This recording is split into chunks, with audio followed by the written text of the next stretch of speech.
On this episode of Living with a Classic, I'm going to show you how to fix a common leak on older Jags caused by this tiny seal.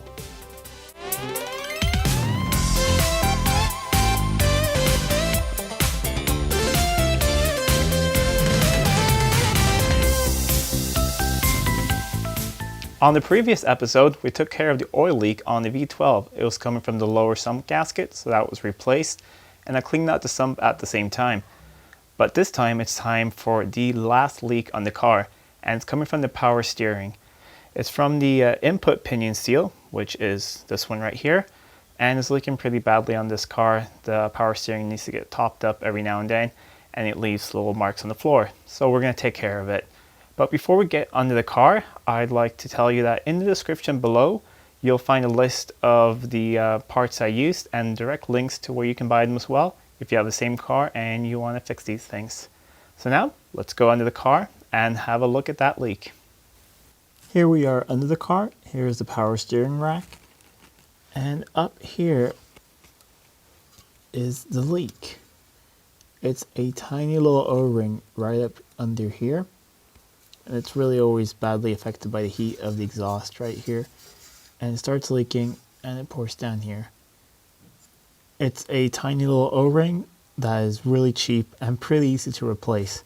However, getting the whole steering rack out is the time-consuming bit. Once you have it on the bench, replacing the O-ring is no problem, but getting the rack out takes a little bit of time. Before you start undoing the hard lines, it's a good idea to try and empty the power steering reservoir with some type of vacuum pump if you have access to one.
Now I finally have the steering rack on the bench and I can finally replace the seal. Here's the new one. It sits under here, so first we have to get the old one out.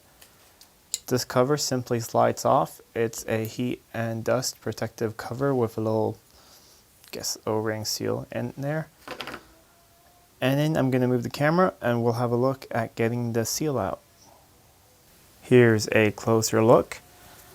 As you can see, there's a snap ring all the way around here. Below that is a washer, if I remember correctly, and then there's the seal. So the first step is to get that snap ring out.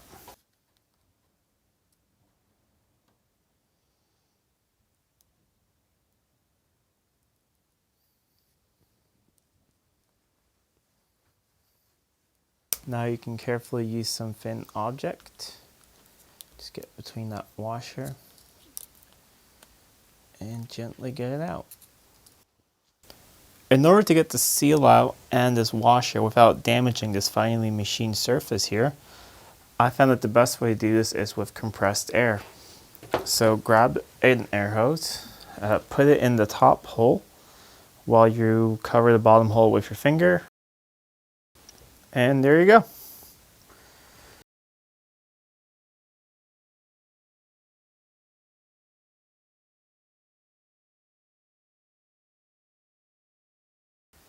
And there is the seal that we've been trying to get out.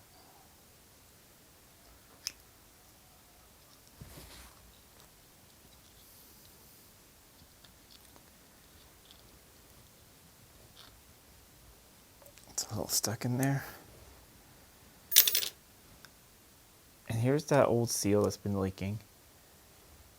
Now I'm going to grab some really clean rags, make sure they're brand new, and clean up in here. There must be no debris in here at all, because any tiny particle in here might just get caught and mess up that seal or scratch the fine surface here.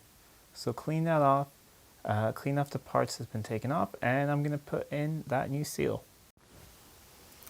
Here's the new seal. I'm just going to soak it in some transmission fluid that it's Dexron 2 that I'm going to use for the power steering system as well, just to make it a lot easier to put in and make sure I don't damage that new seal. So there's that new seal.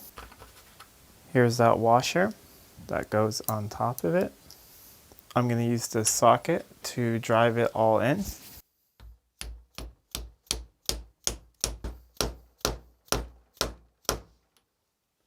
I'm going to try and get that snap ring back on.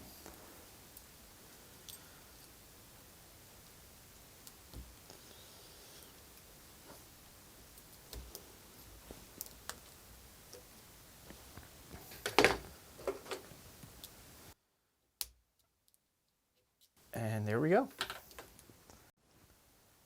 While you have your steering rack on the bench, make sure to have a look at the bushings here, which connect them to the car. I actually had some new ones at home and I took them out because I thought that, you know, it's a 20-year-old car. These have probably never been changed. Well, no, it's actually more of a 30-year-old car and these have never been changed. But if you have a look at them, they're in really nice shape. Actually, there's one over there. They're in really nice shape. No movement in them at all. So there's no point in putting new parts where the old parts are basically as new. So I'm going to save these for some other project and just clean this thing off a bit, degrease it, make it look all nice again. That looks a lot nicer and cleaner. So now it's ready to go back on the car and fill up the system with some new fluid. Now that steering rack is back in the car, and now this is a 100% leak-free XJS, which is a really nice thing. All in all, it does take a lot of time to do this for just replacing that tiny seal. Actually replacing the seal, like the time on the bench, is really short. But getting this rack out is quite difficult. It's pretty tight in there. All the bolts have been there for a long time. They're really on there very tight, and there's almost no room to do this. So if you're going to do this at home, make sure you can get the car pretty high up in the air on the jack stands and just budget for a lot of time, because you get really tired lying your back with your hands up in the air trying to get this rack out, and once you get it out, it is pretty heavy. So if you have an extra set of hands, that's a really good thing, but you can do it by yourself. I did it by myself, but just budget for a lot of time and just be patient and you will be able to do this yourself. Anyways, if you enjoyed this video, please hit that like button, share it with your friends. And if you're not already subscribed, I highly recommend that you subscribe to my channel. I put out new videos every week. And you can go to my channel and check out other videos on this car, my 1977 Jaguar XJ12, and my 1966 Jaguar S-Type project car. But until next time, I'm Adam, and this is Living with a Classic. I'll see you soon.